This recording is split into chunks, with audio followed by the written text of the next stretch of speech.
slaughtered in the water here in Blackrock and Salt Hill, both today and yesterday.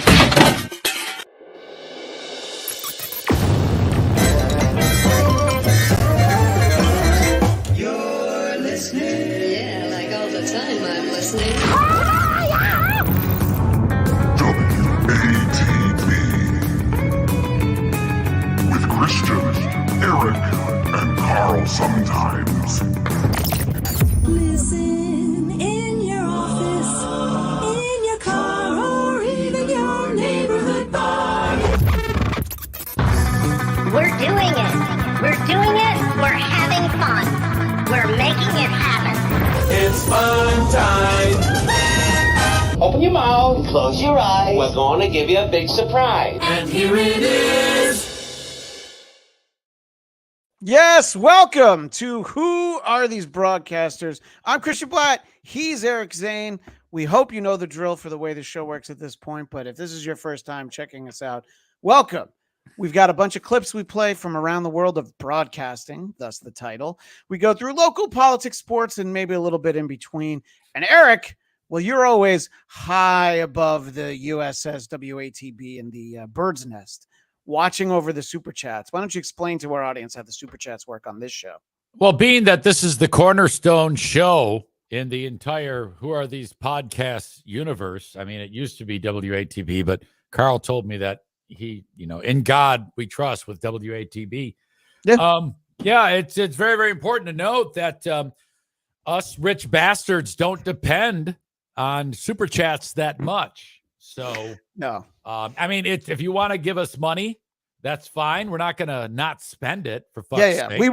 We'll take it. We'll take it for sure. Yeah. So the way to do that is go ahead and throw a dollar amount on a super chat for it to be the sign out that Christian wants to sign out the show on. And then, holy shit, that's all you do is the highest amount with the sign off that you want Christian to say will win the prize. And whatever you put as the highest dollar amount, US dollar amount, I will say, even if it might get me in trouble with various groups of the population, including in my own household. By the way, JFK head chunk showing that just a funny post will get up there. Eric has a sweet Costco card table. I have the same one in my garage, actually. So in any case, I think they get it, right, Eric? Absolutely. And that table, I you can't go wrong with these goddamn tables. They're huge. No. We'll do a whole let's do a bonus episode on the great products we've bought at Costco. But for right now, let's kick it off with local news. Others imitate it. We appreciate it.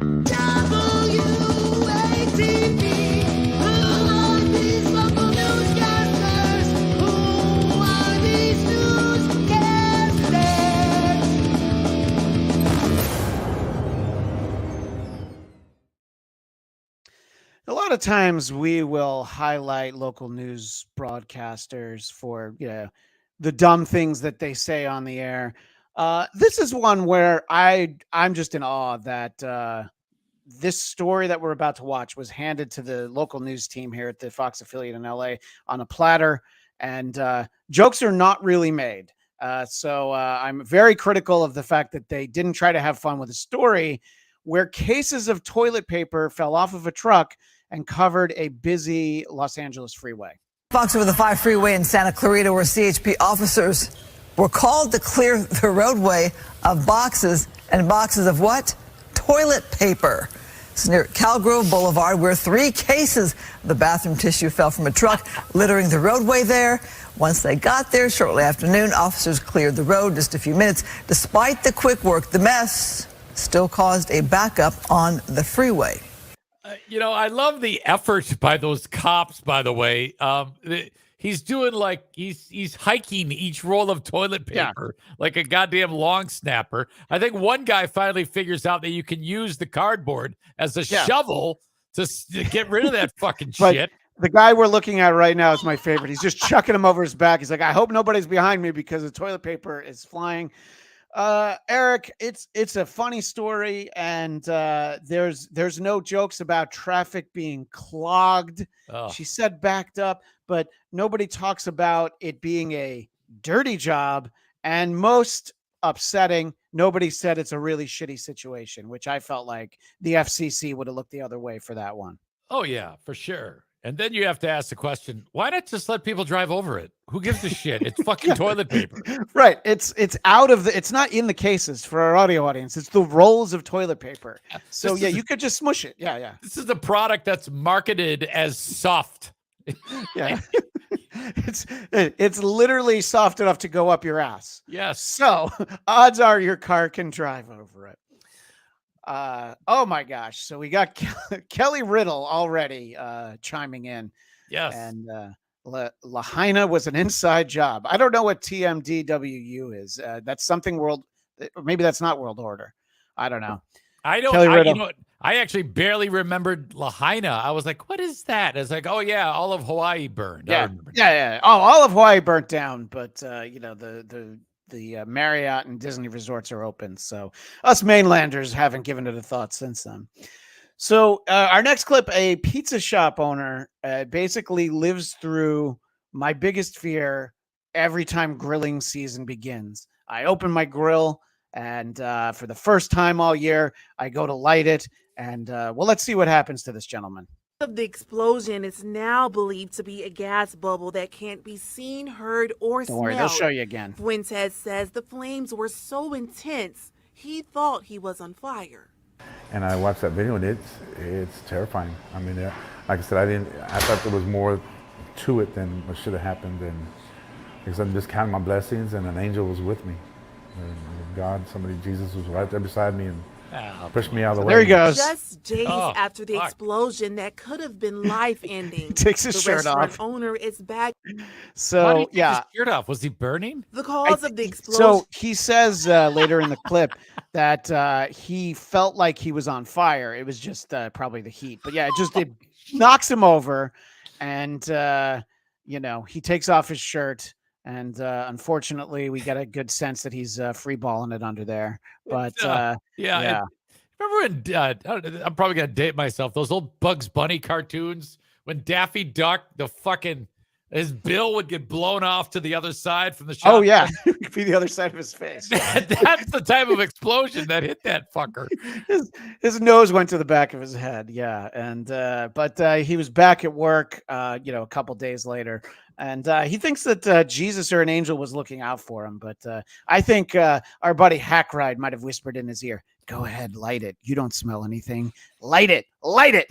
So, or maybe Beavis and Butthead, fire.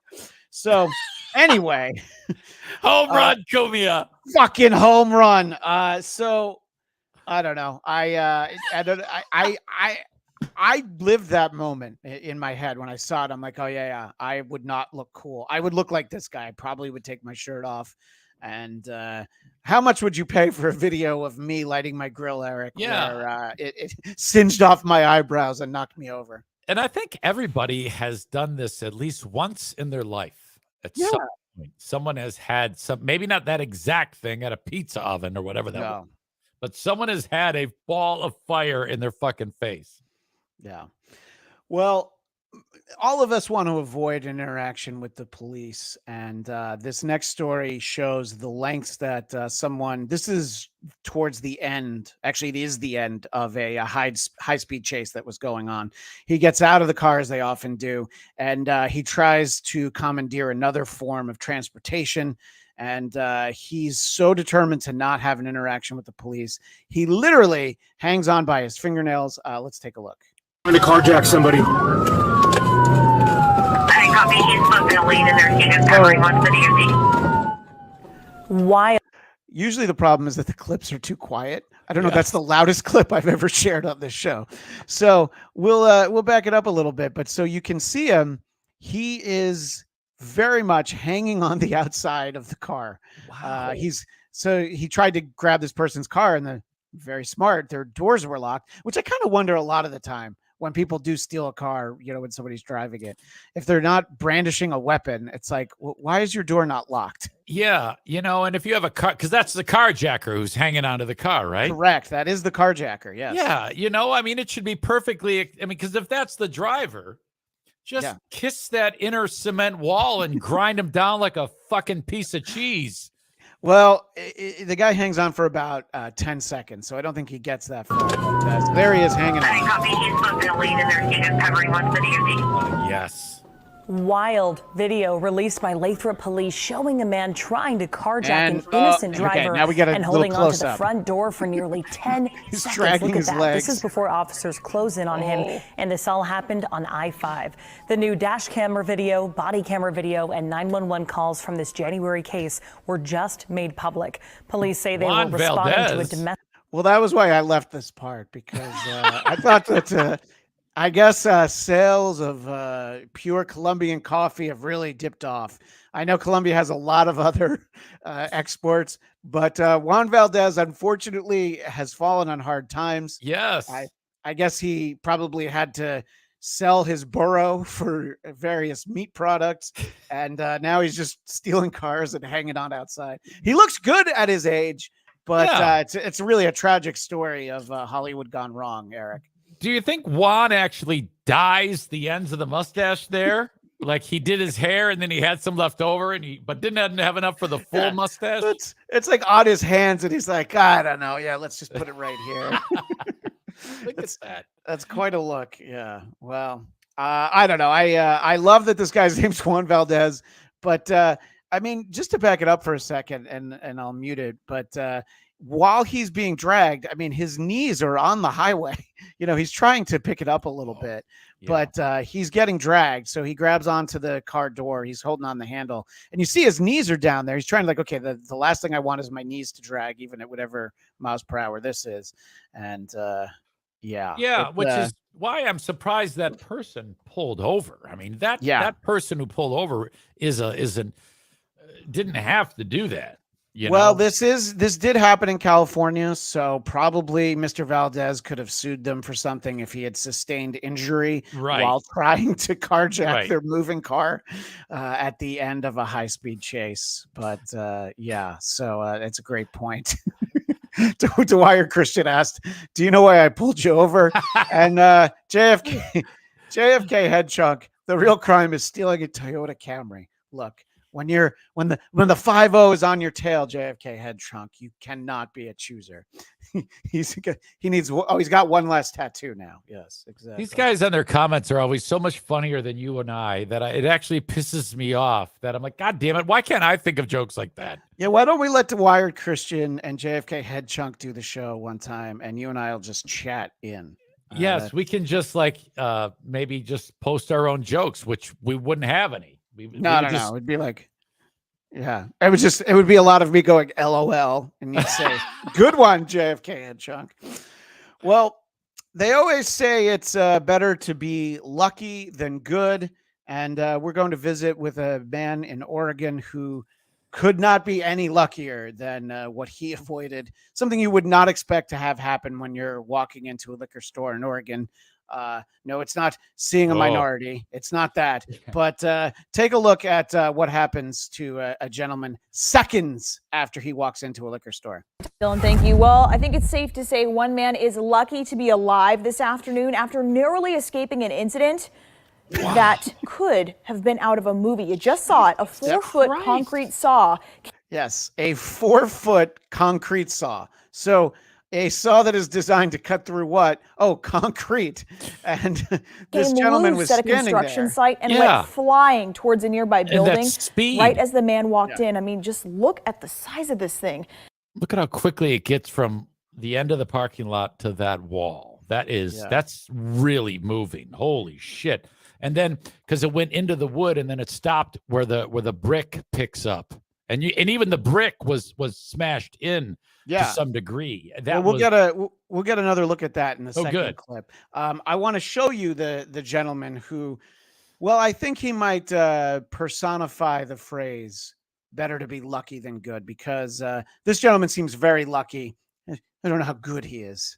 Walking into the store here, I put my handle on the door, and I heard a loud bang and yelling over here at the corner. Just as a cloud of smoke pops up, and I see a guy fall into the ditch, and a 4-foot blade hurling at me as I'm walking through the doorway. A traffic contractor who witnessed the incident says a loose bolt and possible operator error may have caused the giant saw blade to come loose and spin away at high speeds. So first point in that comment, possible operator error. Do you think that perhaps the device was not being used properly, Eric, if it spins after this guy in the parking lot? You know, incredibly deadly, but I'm guessing one bolt being tight would have been sufficient to keep it on. Yeah. Just if only that one bolt. Yeah, you know, we lost 3 of them yesterday, but we figured the one bolt was going to be okay. Let's get more of, I believe his name is Shane. Straight for the liquor store. Oh my God, I'm tears all night. Like, yeah, it was terrifying. I was shaking in the store. It kicked me a little bit before I could. It was tears from heroin withdrawal, but it's still tears nonetheless. By the way, if they did have, you know, sort of a publicity campaign of Meet the Real Portland, this guy is wearing the Portland uniform, the ill-fitting beanie, this hoodie with a lion wearing a crown, and he's got long hair and a beard that he clearly hasn't paid attention to in a while, but he's got a new lease on life, so I'm sure he's going to do something good with it. But I think we're going to get to see the blade again, and then the store owner.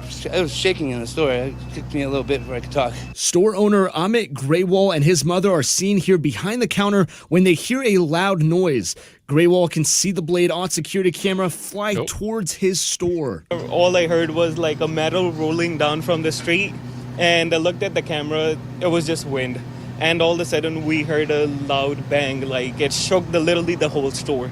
Just for some height comparison here, I'm about 5'9". You can see right here where the top of the blade would have been right here at the beginning of my torso. Wow. The blade, Graywall says, embedded nearly 2 feet deep into the wall of his store. He says it took 3 men to remove the mass. Yeah. So it took 3 men to remove it. That's the key that I wanted to get to there. And I don't know what decisions I would start making at that moment. I would probably stop going to that liquor store just in case, you know. Yeah, it would have. I mean, that fucking thing comes flying at you like Odd Job from 007, and it would have cut him vertically, like split him in half. I mean, it would have been remarkable. I kind of wish it would have happened. Well, we wouldn't have the video to show it, so then what good is that? You know, they wouldn't have shared it with us. We would have had to go on the dark web to get it. But you know, what I love is that Hackride does point out the most important thing about that video is they support the Oregon Ducks. Yes, absolutely, Hackride. Glad to see you there in the chat. That is indeed duck country. They are not beaver believers, which would of course be very upsetting to our buddy Hackride. So. And by the way, he talks about he's going to still go to that liquor store, and I'm like, man, you know, what odds are that it's going to happen again? Yeah, Not very good, but I'm like, I'm going to find another liquor store.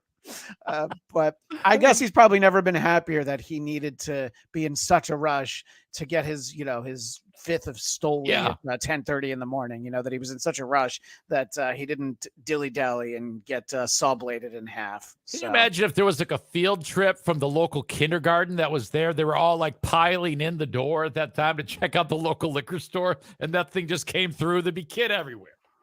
Imagine it. I've written fan fiction about it, and I hope to share it with people soon. All right, so that guy was in the wrong place at the right time, but as the commentary in this video says, shoppers at a newly opened department store in China were definitely in the wrong place at the wrong time. So there they are shopping. It says new fear unlocked right there. You get a better look. Just walk through there and the floor of the department store just collapses. I do love these videos that just take short clips and send it to music. Yeah. Wow. It was right when that asshole stepped on it too. Yeah, exactly. It was like, that was exactly the wrong amount of weight. And this little mannequin was fine. Was perfectly safe, but good old lard ass who caused the hole in the floor didn't, was not as well insulated, I guess, which is the opposite of what I wanted to say. But you'd think that something like that is once in a lifetime. Hackride says, shop till you drop. JFK Head Chunk said, rock bottom prices. Eric, you would assume that's like, what are the odds? That's definitely a once in a lifetime thing. That couldn't possibly happen again. Well, here's a few months ago. This is a supermarket in China, also newly opened. And nobody even stepped on it this time. It just goes right in. So the newly opened supermarket in China just collapses. Nobody's even standing there this time. That is magnificent to see how that happens. I mean, you really got to work to make something so shitty. Yeah. Oh, yeah. I mean, that's I guess top-notch communist engineering. I guess. Can I get on my soapbox for a moment? It's so bad. It looks like an on-purpose trap that Schwarzenegger set up for Predator. I mean, right. Goddamn. Well, it reminds me, speaking of communist countries, remember when they had the Olympics in Sochi that one year, and they had all these hotels that weren't finished, and there were you'd have a bathroom, but it would just be an empty room, just so that they could get everything open. Dr. Scotty Jones, what was it? Super Lucky Happy Mart. Yes. Thank you, Dr. Happy Jones. Oh, all right. So so there's a lot of terrifying things out there, Eric. We've had the exploding pizza oven, we've had runaway saw blades, and I'm already forgetting some of the other things. Oh, the collapsing shopping centers. I don't know. It's probably better to just stay home. And if you are staying at home and supporting local entrepreneurs, there is somebody that we introduced everybody to on last week's show that she's in the news again. So let's take a look and see what's new with Long Island's own hot dog hooker. Long Island, once arrested for prostitution out of her hot dog truck, is back in court today, this time for stalking. Catherine Scalia is accused of showing up at a man's job and his home, exposing herself, and shouting anti-Semitic remarks. Scalia was first arrested back in 2012 for having sex for money and disguising her operation with a hot dog truck that she ran in Baldwin. A woman on law. So, God. Yeah. So I feel like that's probably something that this gentleman solicited. Come to my house, expose yourself, yell anti-Semitic things at me. I think that's on the menu for the hot dog hooker. Yeah. Well, I mean, it's clear we know what happened. She went there, exposed herself. Mr. Steenberg was grossed out and slammed the door in her face, and she called him a nasty name. And while he called the cops, he just got buyer's remorse. That's it. Well, in case you missed this show last week and or somehow you've actually just gotten the dulcet tones of the hot dog hooker out of your ears, let's visit with a slightly less recent clip, but we'll get to see some new one-liners from the hot dog hooker. Get a wiggle with your wiener. You may remember the name Catherine Scalia. We first told you about her nearly 4 years ago when she became known in the press as the so-called hot dog hooker. Scalia sold hot dogs out of a trailer dressed only in a bikini and was busted for offering sex to an undercover cop. I solicited an undercover officer. I didn't know that was going to happen. I told this guy to come to my house. I'm going to do a strip. We're going to have fun, and you're going to go home, and that's going to be the end.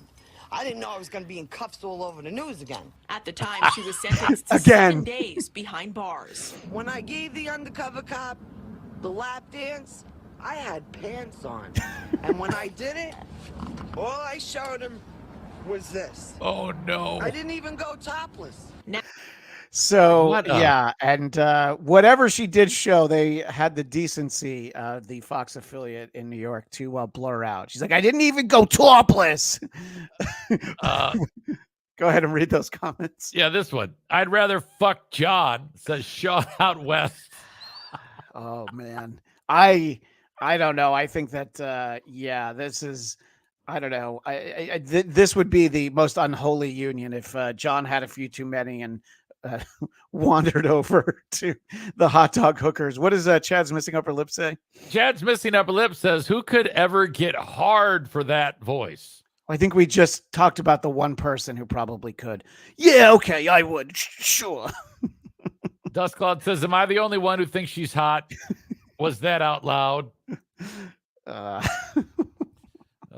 fucking I know. And look, as long as she keeps getting into the news, I'm going to keep visiting with her. I can't get enough of the hot dog hooker. I don't know how I went my whole life not knowing about her until really last week. But everybody on Long Island's like, yeah, we know about it. She's been around for 12 years. I'm like, well, I didn't. I'm trying to share with the people. Are there any images like of her when she first started? Was there ever a time that she didn't look like one of those skanks that walks around the truck stop? No, I think because by the time she was being a hot dog hooker, she already looked like a hot dog hooker. Oh, God. All right. Well, let's cleanse our palate and head on over to the fun world of politics. A lot of people talking about Christian and Carl's segment, making it great with Who Are These Politics?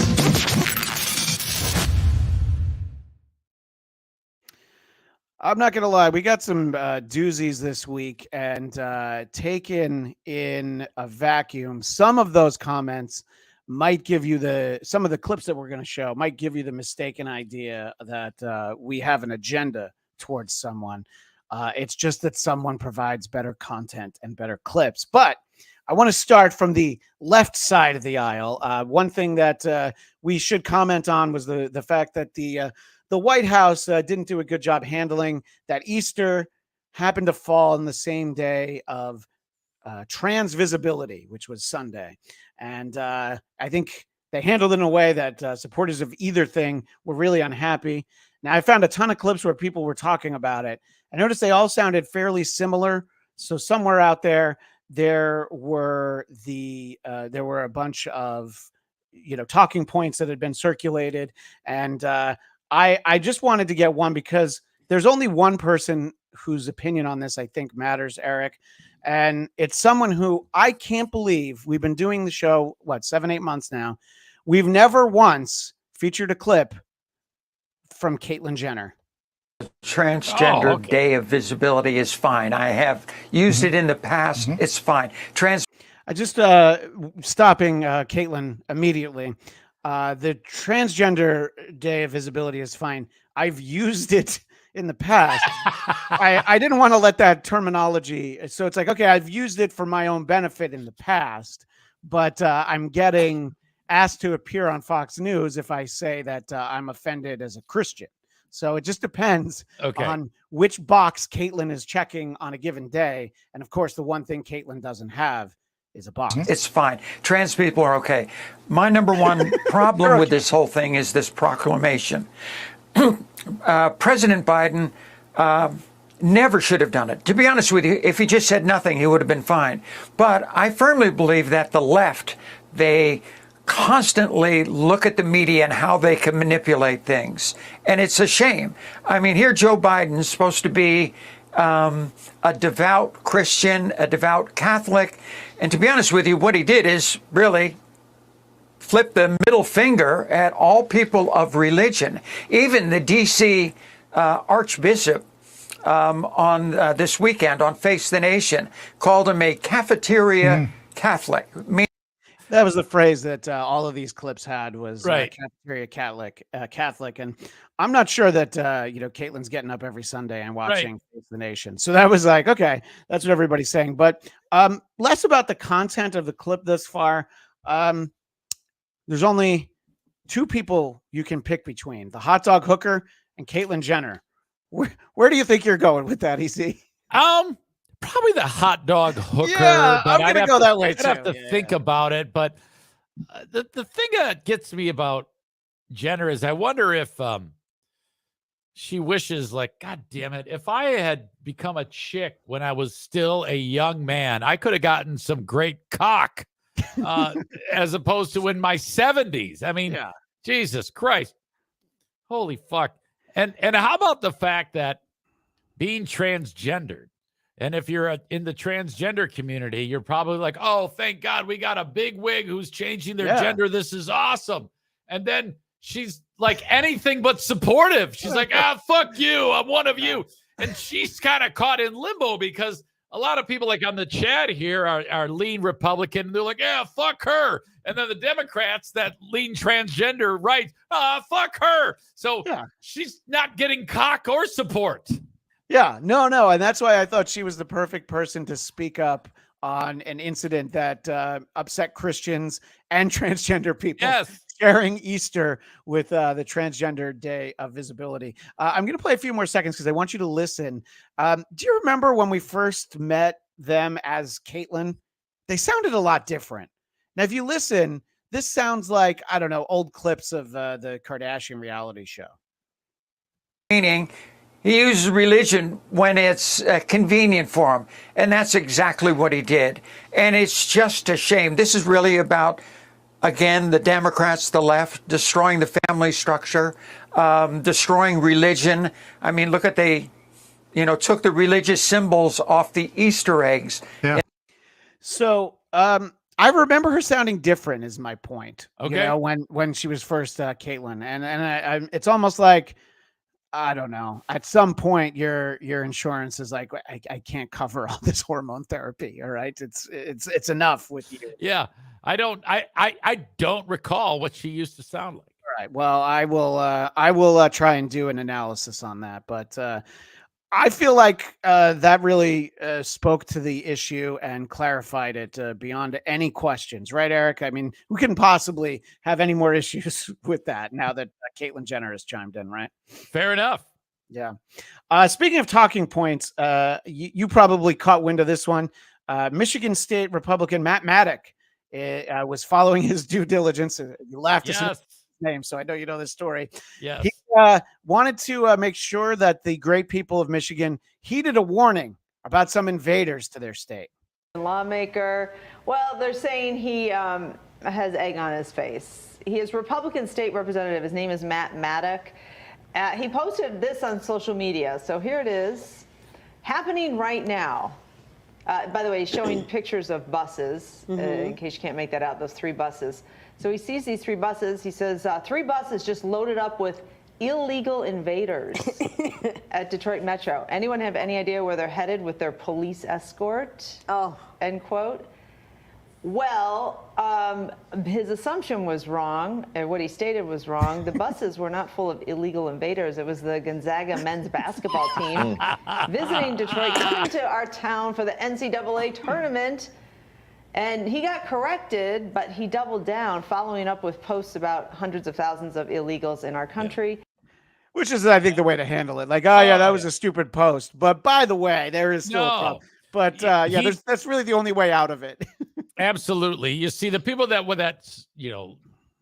he's speaking to, they don't give a shit if he's wrong. Okay. Yeah. He can be as wrong as he wants, and all he has to do is stick to what he wants to say. And people go, yeah, that's right. I don't give a fuck that you are a fucking moron. Which, by the way, from what I'm hearing, this is a common thing where a person who is left-leaning or supports the left will take a picture like this and then send it like on the down low to someone like Maddock and say, you won't believe it, just to let these idiots do something like this. And so, no, I can't say for sure if that was in this case, but that does happen, which is brilliant. I did, it did make me think of someone that I feel like Vince the lawyer might very well have sent this to Maddock, because it's right in the line, like, oh yeah, that's how Carl writes his S's. See, that's how Carl writes his S's. It's just one person tells you something. There's no reason to check something. There's no due diligence. Let's just go right to it. Can I jump in with some super chats? We are please do. Tons of dollars. Look at this. Holy shit. Dust Cloud throws $1.99 our way and says, have a hot dog on me, guys, but you have to share. All right. That is, hey, eat that, Brian Johnson, you bearded fuck. I love Brian Johnson. I do too. Should we eat it? Should we start on either end and meet in the middle for some real fun, Eric? You're goddamn right, and touch dicks too. And then Reverend Sheetstain, Powerful Pooper, says $2 and reminds us that Ojeda Army reporting for duty. I'm not sure what that means. Is that one asshole that John talks to? No, yeah, so that's the Army major, and he is going to. So Reverend Sheetstain, Powerful Pooper, is going to prepare a segment for us in the future that is going to really analyze the Army major. Okay, good. So he's there. Ojeda, Richard Ojeda. All right, but it's actually Ojeda, but Richard Ojeda. So so thank you, Reverend Sheetstain, for giving us $2. So thank you. $5.99 for these two motherfuckers. How about that? Yeah. So right now is this our big dollar by 1 cent, the $2? Well, you got that, and then early on we had someone who chimed in, Kelly Riddle. So with Lahaina was an inside job, TMDWU. Yeah. So I guess you say them both, because that's probably going to be all we get today, because that's already like twice as much of what we would normally get. Well, I have faith that we're going to get more. And yes, I may have received a super chat payment in the last couple days, and it was so much more than I thought it was going to be. It was not large, but I'm like, oh, there's actually a lot more than I thought we made recently. So in any case, I've got a quick clip here. Usually when we have footage of Trump events, they're, in venues or outside at county fairgrounds or something. But obviously there's also some grassroots support for the former president. And sometimes I think the budget is, it's a little bit lacking, as was the case at this recent event. And bring it over to the top, right? Is that the message we're sending him back to the office with? God bless you, Mr. Chairman. Thank you very much. Thank you. I'm glad I put my black jacket. Yes. That didn't work out. We'll repair that. We'll repair it. It's not broke. Work out. It's not broken. It was math. You asshole. I believe that they were holding this rally at a supermarket in China. I think that's the only explanation for the fact that as soon as two people are on the one edge of the stage, the whole thing just topples over. And look, there's clips made for this show, and that's one of them. Short, to the point. The stage falls over. Nobody gets hurt. I have to say that we want clips where nobody gets hurt. Whether or not that's true, that's not the point. Anyway, that event, Eric, is not why former President Trump was in the news last week. There was a major rollout. Some would call it bigly. It was even bigger than the Trump shoes we covered a couple months ago. Yes. I'm going to turn the floor over to the former and future leader of the free world. Proud to be partnering with my very good friend, Lee Greenwood. Who doesn't love his song, God Bless the USA? Let me just interrupt the president. I'm sorry. Me. That's an awful song. It's a terrible I'm proud song. to be an American. Oh, it's such a No. bullshit song. Yeah. Absolutely. And I was expecting him to say, I have partnered with my good friend Jesus, but he said Lee Greenwood. Well, I think that we all know about going into business with Jews. So, I think that that might not be the likely partner. So yes, Lee Greenwood, proud to be an American. God Bless the USA is a line from that song that might factor into this.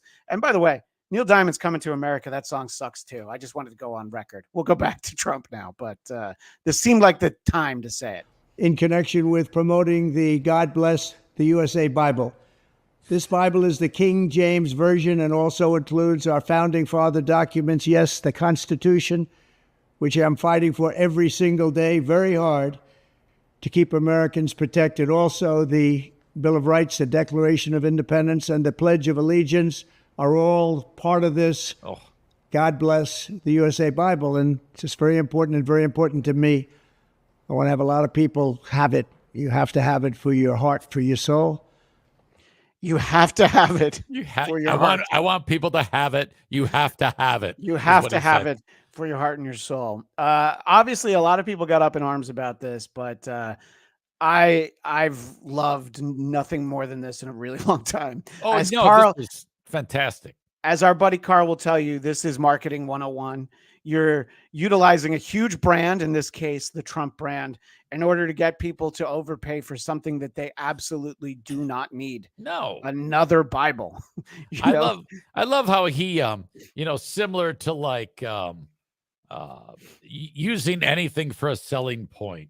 He says, this is the King James Bible. Yeah. And like that is, if you buy anything in the store, it's some type of special brand, which frankly, I don't even know what that even means. I've heard it said, but I couldn't tell you what the King James Bible is. It's the dumbed down, popularized translation. It's a common folk Bible. It's the one that we had in my home growing up. Believe it or not, we had. I think we had 5 Bibles in my house growing up because there were 5 of us. So we all got them. Yeah. This is the one where they add like whole words and sentences to like fit the times. Yes. So, yeah, exactly. It could have said one thing, but you read it now and it says, we must get rid of all the queers. Yeah. I mean, I'm pretty sure that's in there. Look, that's the Bible that I read.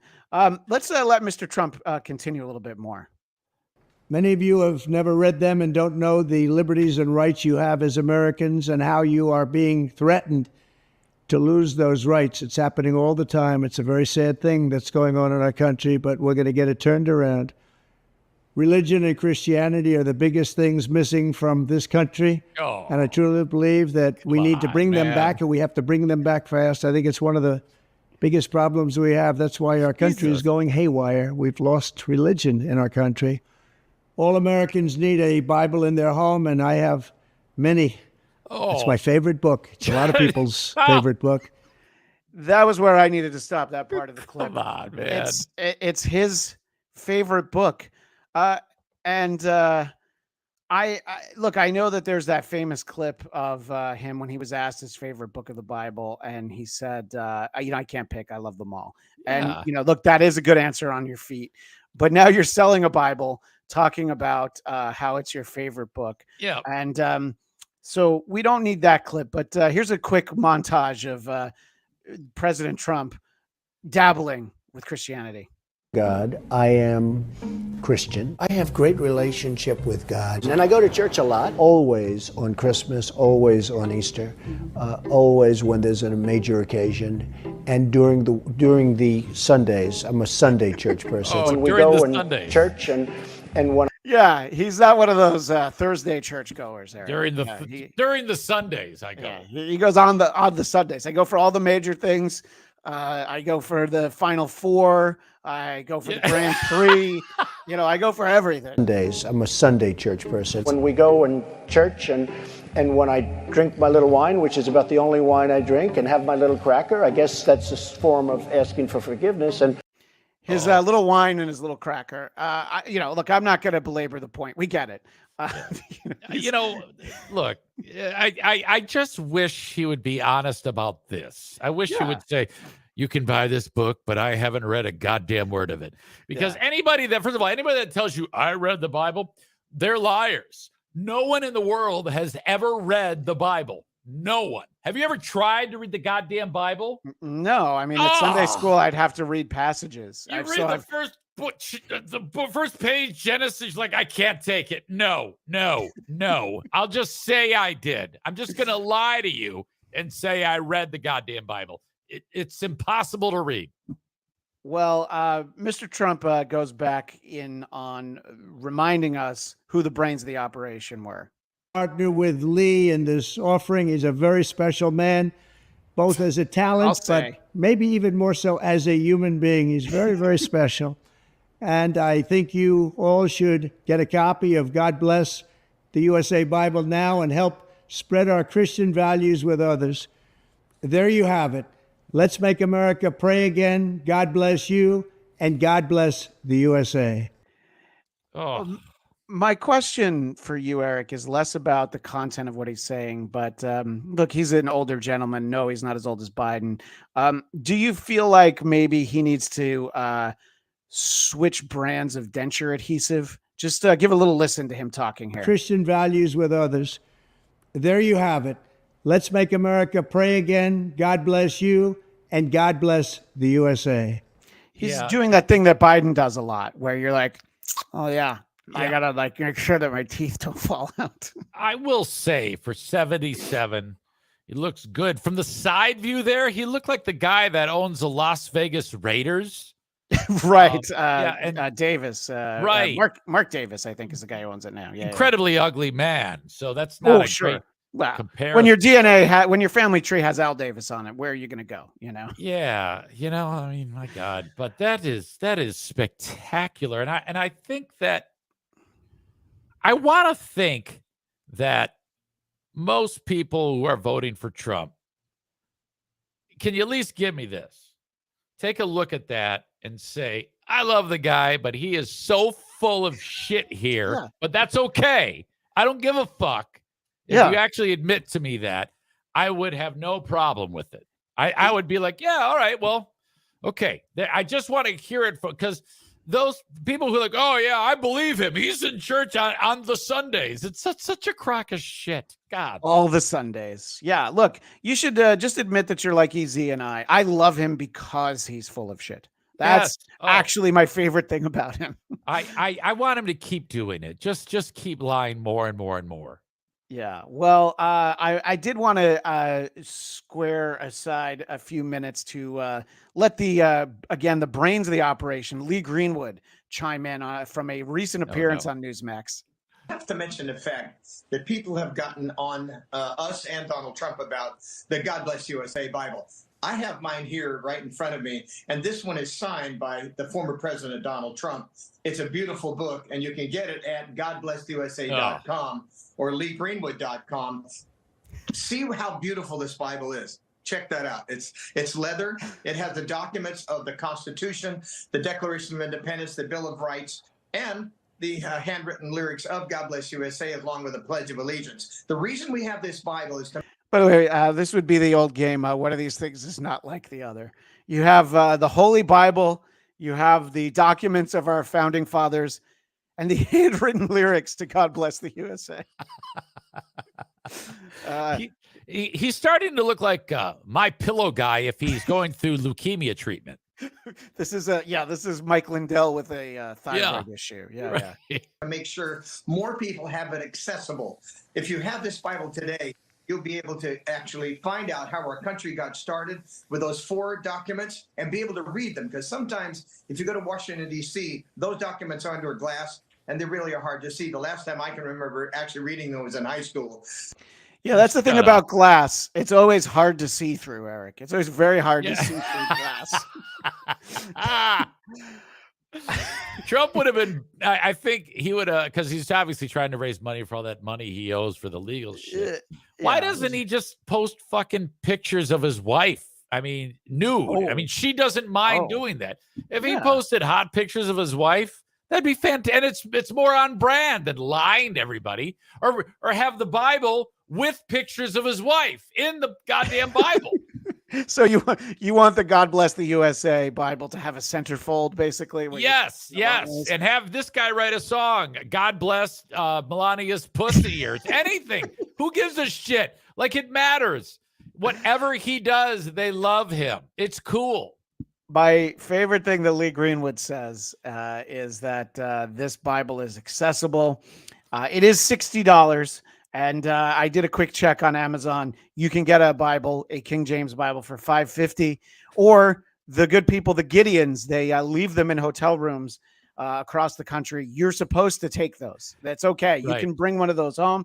Let's let Lee finish up this point, though. So now you can have something right at your right hand and tie the fact that we came to this country to make sure we had the right to have our own faith and get away from the King of England, who was saying, you have to have my kind of faith. And so here we are. God Bless USA Bible.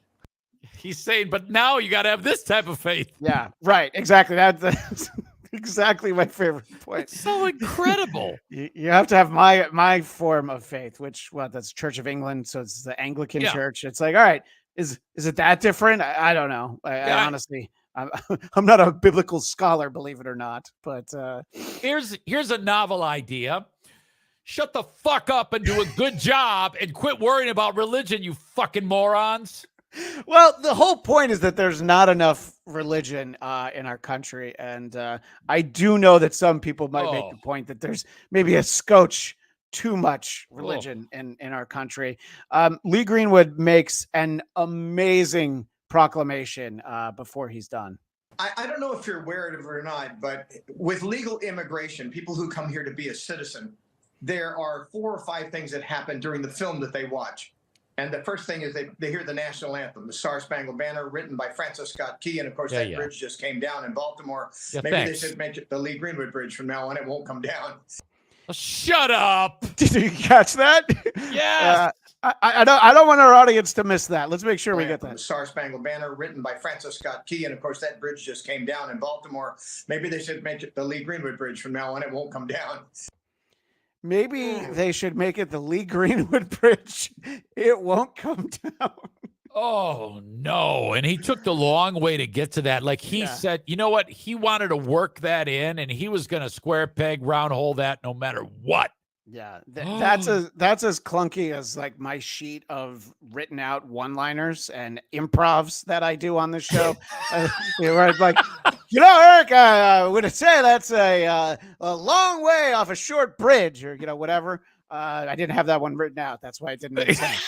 But well, interestingly enough, he speaks for the religious community to some extent. But I think that if you're actually a Christian, the only way that you could feel insulted by what I'm about to play is if you're like an avid, devout Christian. So Senator Raphael Warnock responds to a question about the Trump Bible.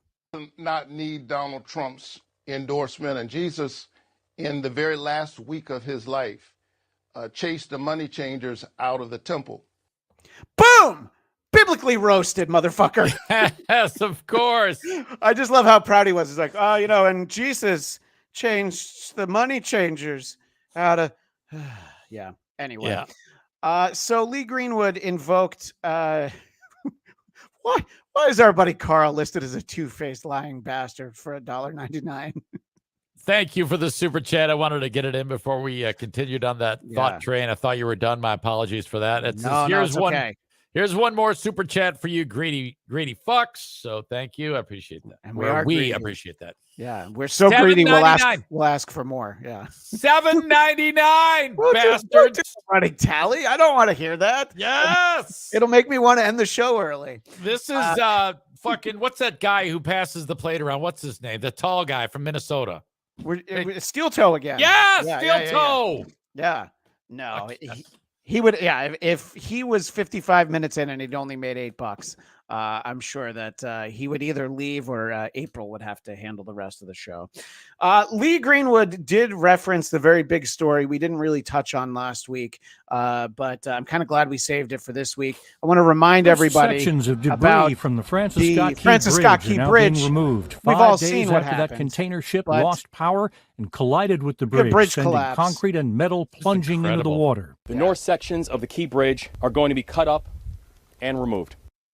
Yeah, just wanted to let everybody, see it one more time and just a little bit of the aftermath because the video from the night of is mostly what we're seeing out there. The good thing that I think is that no one's trying to use the issue of the collapse of the Key Bridge, trying to tie it together towards other issues that are maybe important to them. And that is not what Maria Bartiromo is doing here. The White House has issued a statement on this saying that there's no indication of a nefarious intent in the collapse of the Francis Scott Key Bridge. The ship involved in the collapse of the bridge is 948 feet long, called the Dolly, a Singaporean flagged container. But of course, you've been talking a lot about the potential for wrongdoing or potential for foul play given the wide open border. So it doesn't matter what that guy had to say. So you want to talk about Lee Greenwood taking a very long route to get to the Francis Scott Key Bridge. The Mexicans could show up at the muster zone and they could be employees. By the way, go ahead. Sorry. They're piloting the boat like the Somalis and Captain Phillips, those stupid bastards. Right now is the first time where I'm starting to get a real hot dog hooker vibe off of Maria Bartiromo. Her accent seems particularly rank today. In any case, I think there's nothing like getting expert analysis on infrastructure when you talk about an issue like a bridge collapse. To you, it seems like we do have these infrastructure bills, lots of money in it. I mean, I've been under bridges. They're horrible to look at. You look and you see rust. If you drive over bridges, you see things you are like, am I going to make it over this? So what exactly is that gentleman doing under all these bridges? That's my question to you, Eric. Yeah, and it's like the fact that he would walk around and go, ha, look at that. Oh, my God, Jesus Christ. Well, of course there'll be some rust on it and shit. The fucking bridge fell because a 1,000 foot long boat with 1 billion pounds of shit on it ran into it. Well, I'm just glad that no one is using this tragedy to try. Connor asked, Red Hot Chili Peppers fan. Yeah, probably. That's why he's under the bridge. Thank you, Connor. I've been seeking higher ground. Oh, shit. I fucked that up. That's all right. It works. That's all right. Higher ground. Sure. I'm with you. I'm joke tagging. It's all right. That's why we're here to have fun, Eric. We're here to have fun. So I'm glad that no one is using this tragedy as a blatant method to try and get you to spend money on products that they're shilling. I'm so glad that Charlie Kirk is not doing that. You guys procrastinated for quite a while. Now it's time to stop procrastinating. After that bridge collapse and Laura Logan came on and she believes it was a cyber attack and an attack on the country. MyPatriotSupply.com, everybody. They have a 3-month emergency food kit packed with ready hour foods from My Patriot Supply. One of our friends who's a donor at Turning Point, they bought $5,000 worth of emergency food. They said, I'm not messing around anymore. I got a big family. He went to My Patriot Supply. He said that Charlie sent him. We appreciate that. If you want to be able to make sure your family is secure, MyPatriotSupply.com. Here's how it works. You go through the website. Now, we've obviously heard a lot of these kind of products. It's not going to be... It's not Michelin. I literally spoke over the part I wanted you to hear. Oh, no. So he's reading the copy, and you can tell the moment where he ad-libs a little bit. That's why I'm letting the clip go. Okay. But so this is when he deviates from the written copy. You want to be able to make sure your family is secure, MyPatriotSupply.com. Here's how it works. You go through the website. They have delicious food. Look, it's not going to be... This is not Michelin-rated food, but it's good enough. It'll satiate you. So you get a bucket of horse shit that will make sure that you don't die during a nuclear fallout. Satiate you. That sounds tempting. He uses the term grid attack a few times. He says he's thinking about buying 3 years worth towards the end. And he also says that I think it's $50 a meal. I think I'm wrong. I think it's a kit. So it's got multiple meals in it. So the kit is like $500. So yeah. And but the best thing he says that it's way on in the clip. He said you're 9 meals away from devastation. So By the way, he looked like one of those Rankin Bass characters from back in the day. He looked like the Charlie in a box. That's what I kept picturing. Jesus Christ. Well, he officially ushers in our talk show segment. So let's play this thing, and we'll talk about Charlie again in a second. I completely forgot the real size of his face. I said, can you dig it? I think so. WATB. Now who are these talk shows? Just who are these talk shows?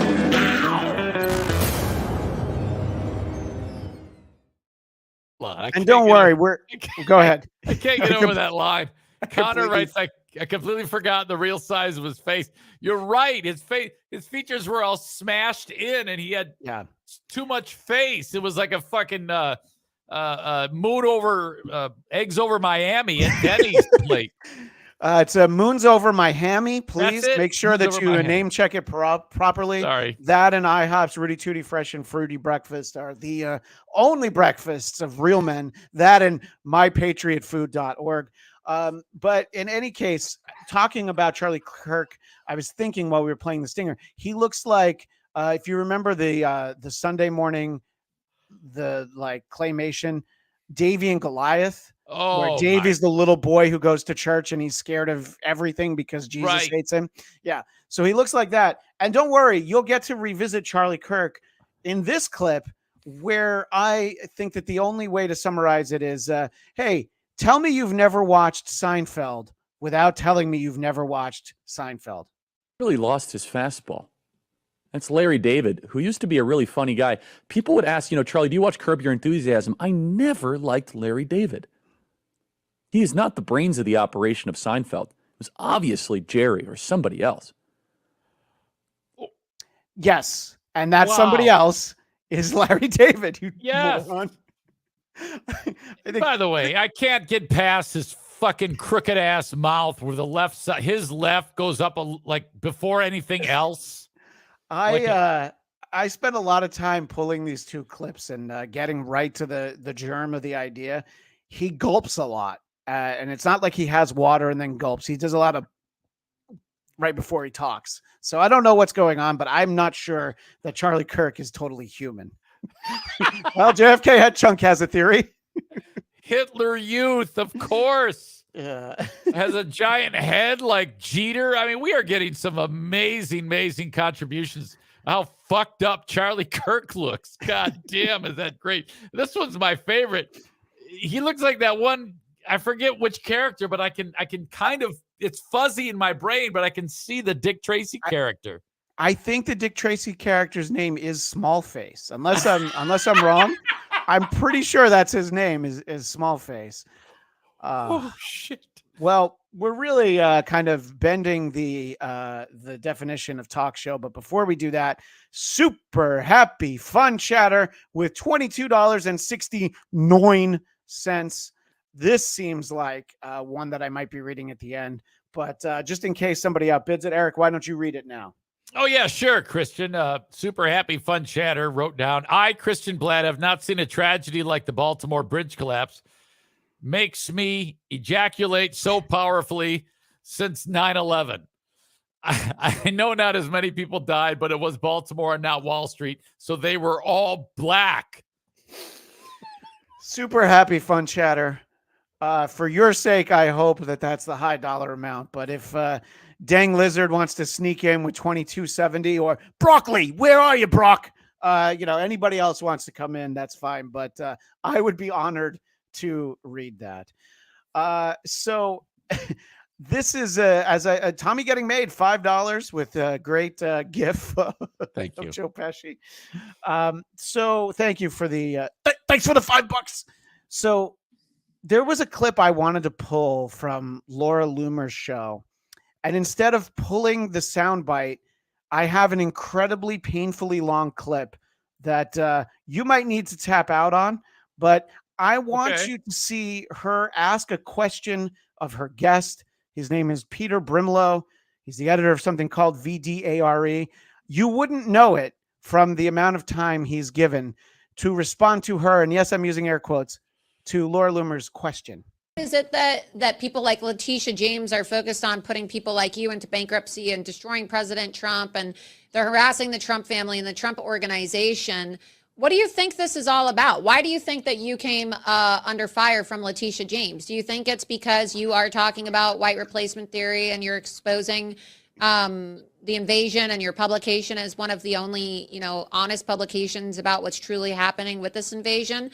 Or do you think there's something else going on? I mean, she obviously hates white people. We know that. She is a ghetto black woman. I mean, and we need to talk about that. Like, I know some people will say, "Oh, that's the clip I wanted." You can't say things like that. Well, there's a commonality between Letitia James, Kamala Harris, and Fani Willis. They're all ghetto black women, I guess, with the exception of Kamala Harris, who is more Indian than black, and they all got their degrees from Howard University. And there's something to be said about that, right? Sorry. And I know that I'm going to come under fire for saying this, but personally, I think that I don't care though. Like they'll say, "Oh, Laura Loomer calls." Yeah, they are. They're ghetto black women. They're trap queens, as I like to call them. She goes on for another minute and a half. I'm not kidding. Well, that guy unbelievable. chimed in. He doesn't need to hold his microphone near his mouth because he's not going to fucking use it at any point. That was stellar to think that she started the question line and then just answered it herself and then asked another question and then answered it herself.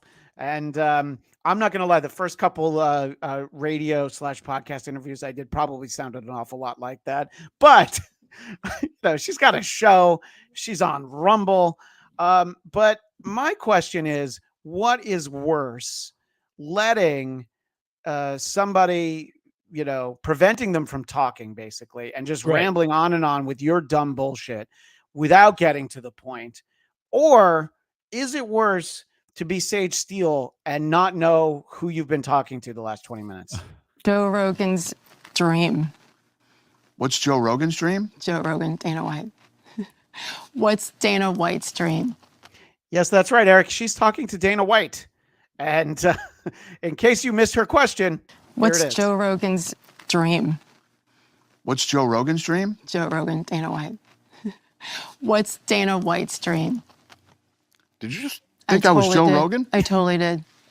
She just called me fucking Joe Rogan. You thought I was fucking Joe Rogan? Yeah, I thought you were Joe Rogan. I was bald before Joe was ever bald. Okay? I know. Just did a 2-hour fucking podcast. I flew here from Vegas, and she thought she was interviewing Joe Rogan. Jesus. I'm glad he's giving her shit about it. That's terrific. And what I love about Dana White is, and I'm sorry our audio audience can't enjoy these, those socks that he's wearing are next level. Yes, those He's are. like, I don't those wear are my fucking shoes. It's weird how they have that set up with take off your shoes, but maybe that's part of the bit. Isn't it true that show is on Rogan's network? I think that this Sage Steele show. Yeah, I think that's a Rogan show. Oh, I didn't realize that, but it would make sense. And I mean, look, I assume that if she was talking to him for 2 hours, like Dana White just said, that she was probably going to ask a question about Joe Rogan. Maybe she's got an earpiece in and somebody said it, but it still makes a great clip for this show, Eric. That's what really matters. It is. It is. But I mean, if you think about it, the fact that Rogan hires her, they communicate, long relationship to get to that point right there. Yeah. And she's how could that possibly be? I don't have an answer, but I hope she keeps doing it. I hope that it becomes a bit on the show where she starts mixing up who her guests are. She's super cute. I'll give her that. Yeah. Okay. You know what? And Dana White's probably like, yeah, it's fine. Right. She let me take my shoes off. No problem. I may have given some erroneous information. That wouldn't be the first time. Principal Uncertainty says Rogan doesn't have a network. His network used to be Spotify, but now it's it's out there everywhere. But Spotify still pays the bills. In any case, we've had so much fun. Let's keep it going with Who Are These Sportscasters? Home of the hourly triple play. W-A-T-B. Who are these sportscasters? Just listen and find out. Who are these sportscasters?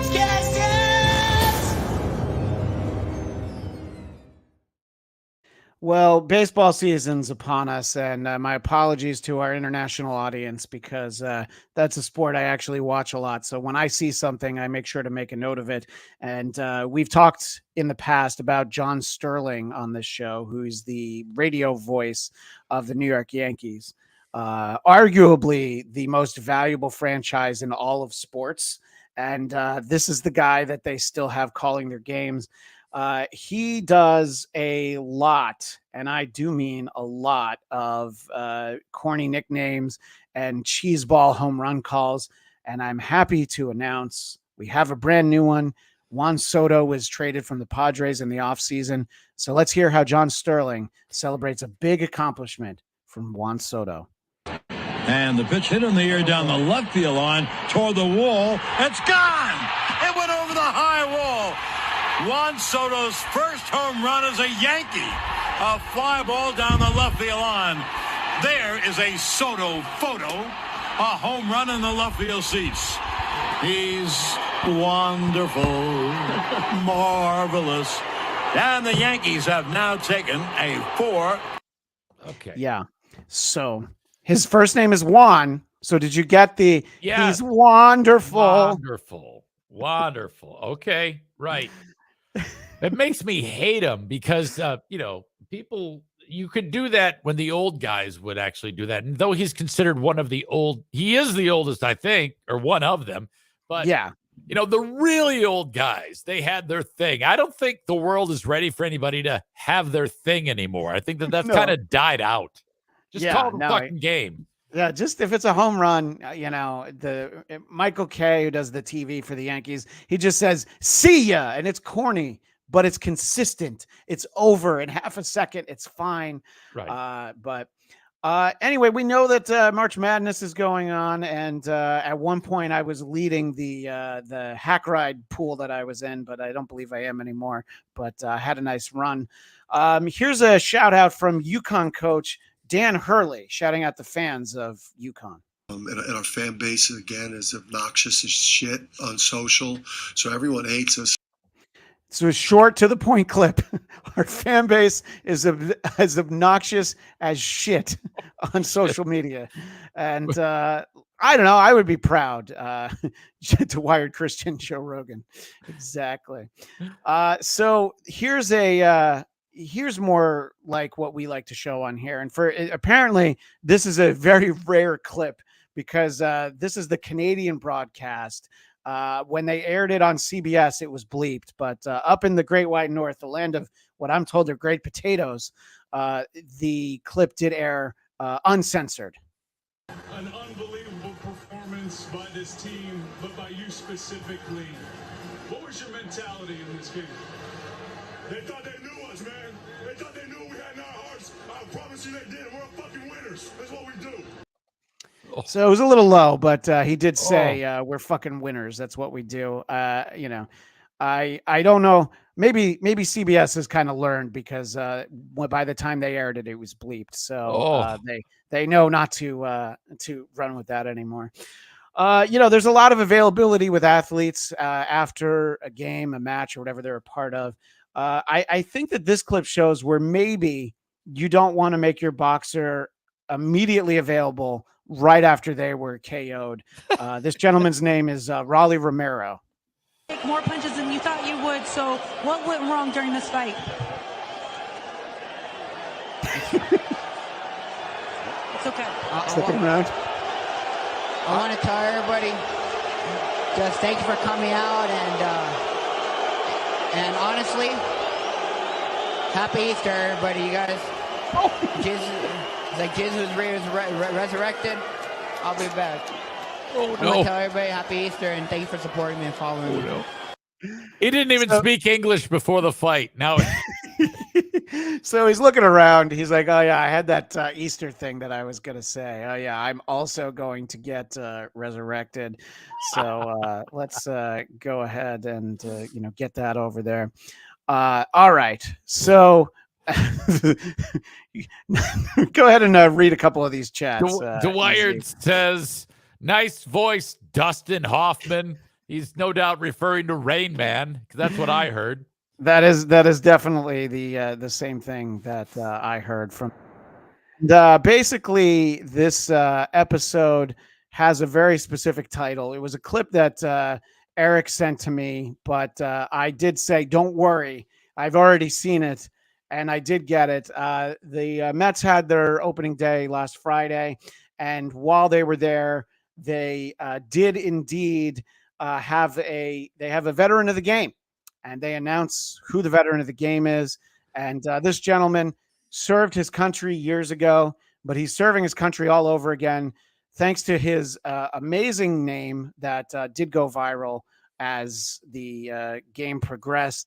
So let's take a moment and introduce you to. And here he is, our veteran of the game, Seymour Weiner. And here he is, Let it play our again. veteran of the game, Seymour Weiner. Yes, indeed. Seymour Weiner And there are some fun images associated with that. The Caesar Sportsbook over-under veteran of the game with legendary name. Shout out to Seymour Weiner. They were taking odds of, I guess the line was at just a half of a point. And shout out to Box Eating Dad, who people know probably from the chat on the Blind Mike Project more than on this show. But he made something that he said that this was the next night.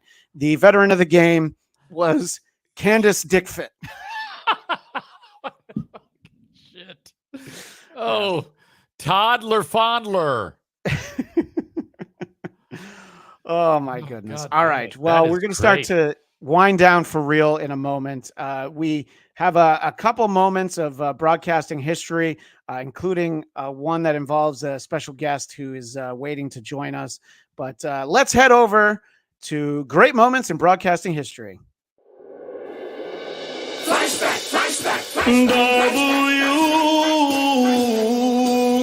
WATB. Way back into time. Let's find out who are these broadcast histories. There's no shortage of clips that we could have pulled this week to honor the memory of Lee Siegfried, better known as Crazy Cabbie on the Howard Stern Show. But here he is fucking with a live reporter, one of those live shots, and he's promoting a very different radio show. And shout out to our buddy E-Rock, who posted this upon Cabbie's passing. Today, transit officials are cracking down on subway swipers. CBS 2's Arthur Chian working our top story live from Midtown. Arthur, good morning. Good morning, Sean. This is apparently a very simple crime to commit. All one has to do is buy multiple Metro cards, stand at the turnstile, and just continuously swipe people in all day. Police sources say these guys net a couple $100s a day, and that's pure profit, but it's costing the TA a great deal, about $16 million a year, and they're trying to put a stop to it. What the fuck is your problem, man? Yes, what they did is not the clip. That is not what makes the clip. It's the fact that he doesn't let them roll the video before he... About $16 million a year, and they're trying to put a stop to it. What the fuck is your problem, man? And according to E-Rock's commentary that went with that, that gentleman was fined by the FCC for swearing on the Wow. air. So Jesus I Christ. love that. In a moment, our video audience is going to be treated to something really special.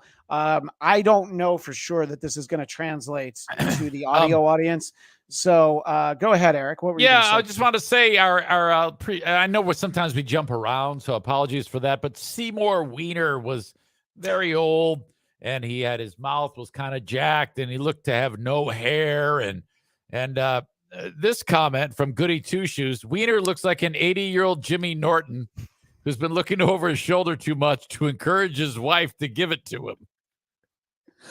My understanding is that he does not have to work too hard to encourage Nikki to do that. But that's fantastic. I love that comment. So in any case, we've got a great segment prepared for our video audience. And just in case it doesn't translate to the audio audience, there's also the simple fact that the segment we're about to have is actually incredibly long. It's hack ride length.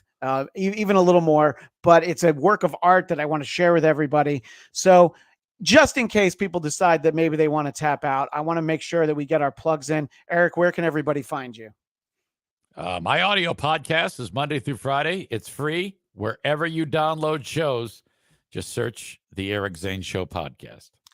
And you can find my personal podcast, The Blackcast, BLADTCAST. You can find it on YouTube. You can find it where you get your audio podcasts. And don't forget to tune back into this show next Tuesday, 2 p.m. Eastern, 11 a.m. Pacific. So as I said, our next segment is a little bit lengthy, but to provide us with some real length and possibly a little bit of girth, we welcome to the show for the first time the good Reverend Sheetstain. Hello there. Yes, hello. Sorry, my cat is in the way. One moment. Thank Here you, we go. Reverend Sheetstain, powerful pooper, Robo Sheetstain, Mark 9000. Yes. I wasn't sure if we were going to get to see you with our own eyes, but Well, we've had thank you some so much. some terrible weather over here with tornadoes and whatnot. So yeah, it's a miracle, ain't it? Well, it's an honor to welcome you to the show. You are a beloved chatter, not just on this show, but throughout the WATP verse. And I appreciate you, the amount of time you put in. People might remember we said, boy, it would be great if we could get a compilation of politicians around the world getting into fights. Now, what was it about that, Reverend, that perked your ears? I hate politicians and I like watching them fight each other. And I hate that journalists simple. and I like watching them fight each other. So we get a lot of that in this clip. And I did mention to Carl that it is a 9-minute clip. And he's like, oh, it's a little long. And I thought about it. No. I thought about breaking it up over 2 shows. I thought about playing the middle. And I'm like, you know what? What are we going to do? Just show a corner of the Mona Lisa? Are we going to be like, let's let it finish loading next week? No, I just felt like, let's get our ducks in a row. We'll have our super chat sign off at the end, but I wanted to share this beautiful work of art. Eric and I will talk a little bit over it. We'll see if we can explain it in a way that is watchable or enjoyable for our audio audience. Do you want to say anything else before we let it rip, Reverend Sheetstain? The length was not intended to compete with Hack Ride, although I will say hopefully it's a bit better than Hack Ride's loud. Shots fired to the demon on Hack Ride. No slide on Hack Ride. Okay. But yes, thank you for letting me put this in here. It is a little long, but it's plenty of politicians around the world getting their asses kicked and kicking each other's asses in various scenarios. And hopefully next week or the week after, whenever we get around to it, we will have a fun time talking some mad shit on the good Army Major, Mr. Ojeda. Mr. Ojeda, the Army Major. Yeah. And see, now that if you give me 9 minutes of Army Major clips, very easy to break up over the I can give you an hour-long show of me sitting here just talking shit on the dude. But that sounds like a bonus episode to come. Go ahead, Eric. DeWired predicted it. I will start it, and I will be back. I have to piss. That's all right. It's your show, man. I have to start it. It's all right. Start it. I just calf during the show. That's what I always do. All right. So we'll let Eric go for a break. I know we've gotten to the point where we don't usually do a 90-minute show anymore, Reverend. So he's out of practice is what I think it really is. Longer is better usually, in my opinion. That's what I try and say. And I just want to make sure, I believe we got all of our we did get all of our super chats in. All right. So Reverend, you and I are going to let this rip. Easy. He'll pop in when he can. And I don't even really need to set it up because you do just that in the video. Turn the volume down a little bit. I did make it. The beautiful graphic of Stutcho and his Biden shirt. Hand drawn. Georgian candidate debate. Gesticulating wildly. Guy literally throws a glass at him. Hits him in the head with the glass and immediately starts punching him with haymakers. The female presenter tries to get between them. I don't think she's going to stop either of these two gentlemen. You're going. Sit down. There's no fighting in the war room. Now the studio's getting involved. Chair gets picked up. Okay. Now this is in Jordan. And this guy stands up. Literally, the cheap desk, the top of it comes off. And now they're like, well, who am I going to hit with it? Probably the asshole moderating this conversation. You got a kick in the shin there. This is Jordanian MPs fighting in the parliament. Yeah. I'll let you set them up, and I'll just chime in. Sounds good.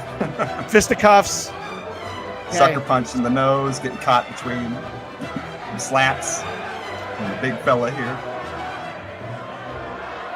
And look, the people with the masks on, they're the safest of everyone. There's only like 3 of them. This was 2021, We all had to take precautions when beating the shit out of each other in the parliament. They were trying to flatten the curve and flatten that dude's face.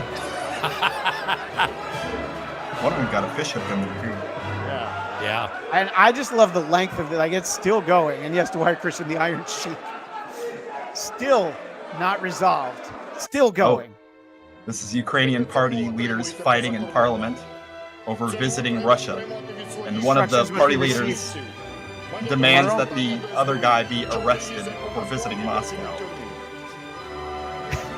He literally punches him in the face. Like, the guy almost got a noogie, and instead he gets clocked in the face. That was a good right cross. This is Kosovo MPs attacking a Serbian MP over racial issues in Yugoslavia, as per usual. I know this is going to sound sexist, but I think the ladies should stop trying to break up these fights. You're only going to get hurt, sweetie. Oh, this is so fantastic. It says chaos erupted after a lawmaker sprayed water. This is chaos. It's already better than most NBA fights. That's true. They don't really have much to do over there, I guess. This is people in Taiwan, the Republic of China. Yellow fever. Water balloons.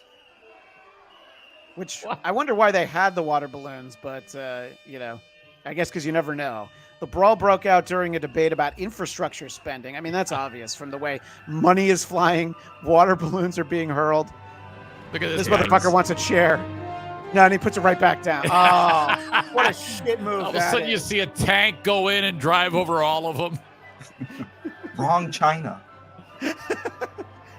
China. And the Taiwanese premier looked on in silence from the sidelines, and he's like, he just knows which side he wants working for him.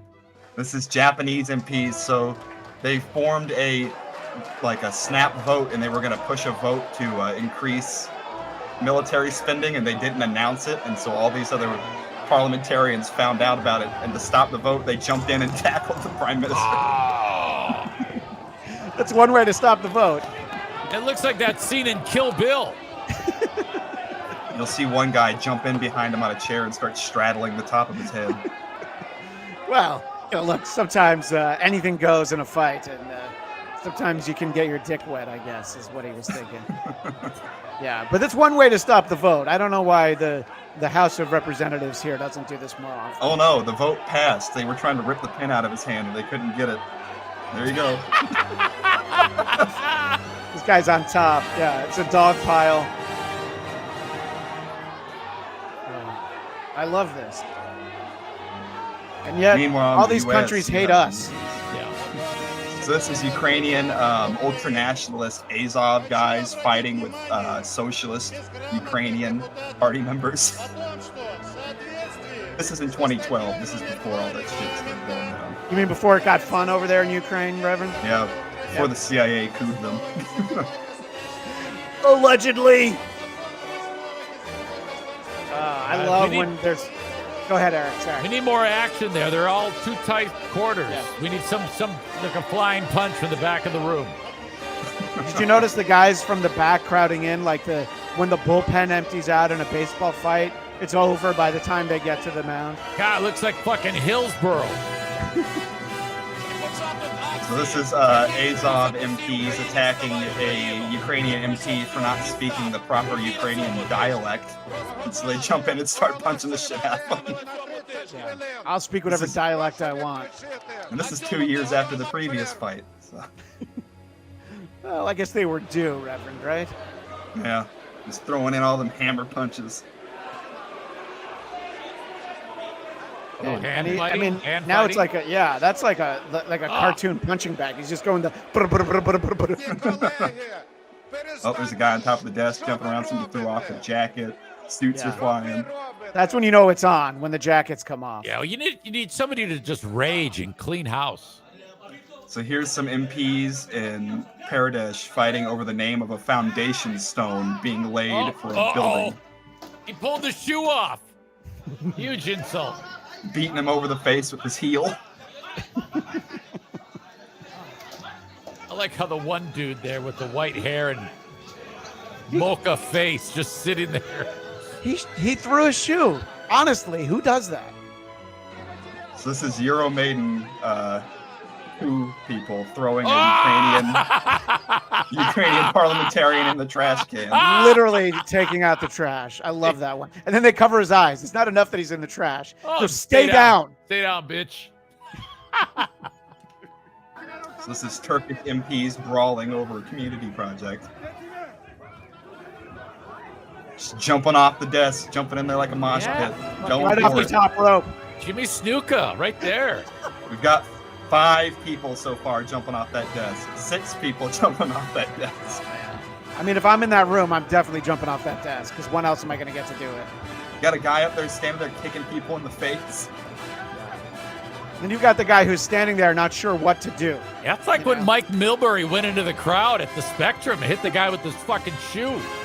Ooh, the woman got punched in the face too. There's water bottles and glasses flying everywhere. Hey, what did she do to deserve it, Reverend? That's the real question. She was there in a man's world. Here's Jordanian MPs pulling pistols on each other because they got upset during a debate. Yep. There goes the shoe. And there's the blicky. And he's got a gun. He's literally got a gun. But I feel like if you take it out in that way, you're probably not likely to actually use it. But he's let me put it back. To where Christian says, Kumia. Where's my gun? Well, there's a Jordanian MP. He just shot an AK-47 a few times trying to shoot one of his rivals in the Parliament building. He snuck an AK through his jacket into the building. Wow. I feel like in Jordan, it's probably, they don't, the metal detector is probably optional. It's everybody's packing something. Yeah, that's incredible. Jesus. Here's Somalian immigrants rioting at a Democratic event in Minnesota. Yeah. Somalian immigrants rioting over big Somali population up there. We've even got potatoes up there, from what I hear. The Farmer Labor Democratic Party. Ah, yes. That'll attract the Somalians.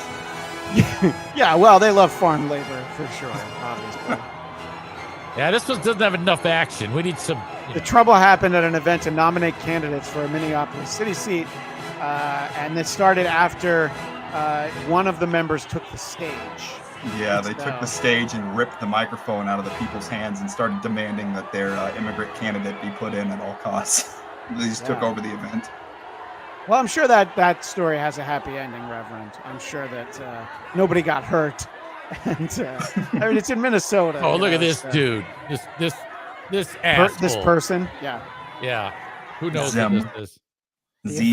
Hey, that guy's got a table just like mine. The Costco table that you sung the praises of earlier. The event was adjourned without a nominee being chosen. Reverend, thank you so much. That is how it ends. 9 minutes flies by, doesn't it? Come on. Yeah, especially when you take a leak during the first 40 seconds. I had to. I was going to die. I want to know what the chat thinks about a clip that length. And I had so much fun with it that I didn't want to save more for next week. We've got so much good stuff coming up in the weeks ahead. Reverend Sheetstain, other than this work, which maybe we'll post online on YouTube, etc. What would you like to promote, sir?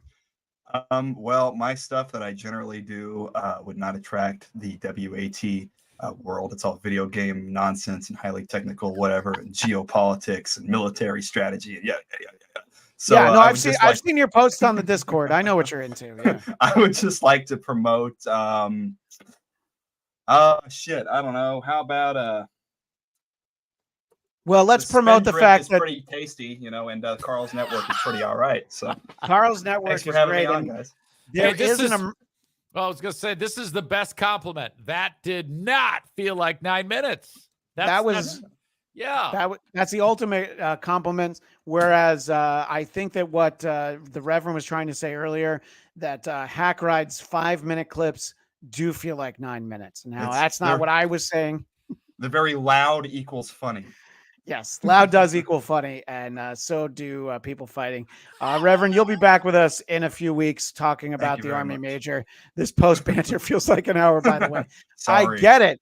I wanted to make sure everybody knew that there's an emergency broadcast of Who Are These Podcasts today at 5 p.m.